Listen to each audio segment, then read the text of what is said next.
विदर्भात smart prepaid meter जबरदस्तीने बसवल्याबद्दल जनतेचा रोष वाढत आहे। सोमवारी 30 जून रोजी दुपारी 12 वाजता नागपूरमधील व्हेरायटी चौकात विदर्भ राज्य आंदोलन समितीच्या नेतृत्वाखाली जोरदार घोषणाबाजी आणि निदर्शने करण्यात आली। यावेळी दिल्लीत 20 वाजता विदर्भात जनता प्रीपेड मीटरने त्रस्त असं बॅनर घेऊन जोरदार घोषणाबाजी करण्यात आली। विदर्भ राज्य आंदोलन समितीकडून स्मार्ट प्रीपेड मीटरची व्हेरायटी चौकात होडी जाळण्यात आली। दरम्यान काही कार्यकर्त्यांनी रास्ता रोको करण्याचा प्रयत्न केला, मात्र पोलिसांनी आंदोलनकर्त्यांचा हा प्रयत्न हाणून लावला। प्रीपेड मीटर रद्द करावं या मागणीसाठी जे आहे विदर्भ राज्य आंदोलन समितीकडून नागपुरातील झाशीराणी चौकात जे आहे प्रदर्शन करण्यात येत आहे। नुकतंच काही वेळा आधी जे आहे इथे प्रीपेड मीटरची होडी जाळण्यात आली। आपल्यासोबत अधिकारी आहे। सर, काय सांगाल, आज तुम्ही आंदोलन करतात? केंद्र सरकार, राज्य सरकार आणि पूर्ण बीजेपी सरकार अडाणीची गुलाम झालेली आहे, त्यांची दलाली करून राहिलेली आहे आणि उद्योगपती अडाणी अंबानीला फायदा पोहोचण्यासाठी यांनी एक स्मार्ट प्रीपेड मीटर आणलेलं आहे TOT मीटरच्या नावाखाली, आणि त्याची किंमत जे 12,000 रुपये आहे ते जनतेकडूनच वसूल करणार आहे। आज ते म्हणून राहिले की आम्ही कुठलाही अन्य पैसा घेणार नाही, पण विदर्भ राज्य आंदोलन समितीने सर्वे केलेला आहे आणि आम्ही 500-600 घरी गेलो तर तिथे जे स्मार्ट प्रीपेड मीटर लागलेले आहे त्यांना दुपटीने बिल येऊन राहिलेलं आहे। जनता त्रस्त आहे, त्यांची परेशानी आहे, त्यांच्या वेगवेगळ्या समस्या आहे आणि निवडणुकीपूर्वी विदर्भ राज्य आंदोलन समितीने याच्या विरोधात आंदोलन केलं होतं आणि जे तेव्हाचे ऊर्जा मंत्री होते बावनकुळे, त्यांच्यावर आमच्या एका कार्यकर्त्यांनी जोळा फेकून मारला होता। तेव्हा त्यांनी आम्हाला वचन दिलं होतं, त्यांनी घोषणा केली होती त्या आंदोलन स्थळीच की आम्ही हे रद्द करू, आम्ही वचन देतो, पण हे आपल्या शब्दापासून पलटलेले आहे। सत्ता मिळाल्याबरोबर हे पलटले आणि यांनी लगेच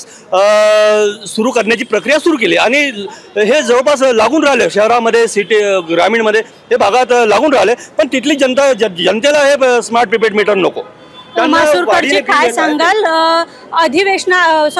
विधानसभा निवडणुका आधी जे आहे यांनी घोषणा केली होती की प्रीपेड मीटर रद्द करू आणि आता पुन्हा निवडणूक आहे आणि तुम्ही तोच मुद्दा विदर्भ राज्य आंदोलन समिती आणि विदर्भवादी आक्रमक झाले, त्यांना बावनकुळेला जुता फेकून मारला। तर त्यावेळेस त्यांनी अभिवचन दिलं का आम्ही प्रीपेड मीटर लावणार नाही, घरेलू मीटर सोडून आम्ही इंडस्ट्रीमध्ये लावू, आम्ही त्यांनाही त्या विरोध केला होता। परंतु आता पुन्हा त्या TOT मीटरच्या नावाने जनतेच्या घरी मीटर लावणं चालू आहे। जे नवीन मीटर तुम्ही मागतात तिथे लावून आहे, जे पुन्हा तुमचे मीटर अगर खराब झाले असेल तिथे लावून राहिले आणि अशा प्रकारे धीरे धीरे त्यांची वाटचाल सुरू आहे। आणि ग्रामीण भागात जिथे जिथे लावले आहे त्या भागात आम्ही सर्वे केलेला आहे, तिथे दुपटीने तिपटीने विजेचे बिल येऊन राहिले आणि जनता त्रस्त आहे।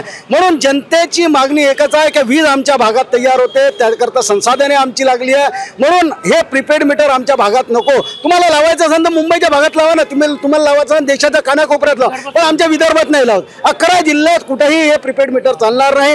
हे विदर्भ आंदोलन समितीची भूमिका आहे। अगर हे प्रीपेड मीटर बळजबरीनं लावत असेल तर आम्ही ऊर्जा मंत्रीला त्यांच्या कॉलरपर्यंत जाण्याची वेळ येऊ देऊ नये, ही आम्ही ह्या माध्यमातून चेतावणी देतो। कारण विदर्भाची जनता हे प्रीपेड मीटरनं त्रस्त आहे आणि अगर जास्त दिवसलं जनतेला तर नक्कीच ऊर्जा मंत्रीचा कॉलर पकडल्याशिवाय ही जनता थांबणार नाही। पावसाळी अधिवेशन सुरू आहे, तुम्ही विधान भवनावर हा मोर्चा नेणार का?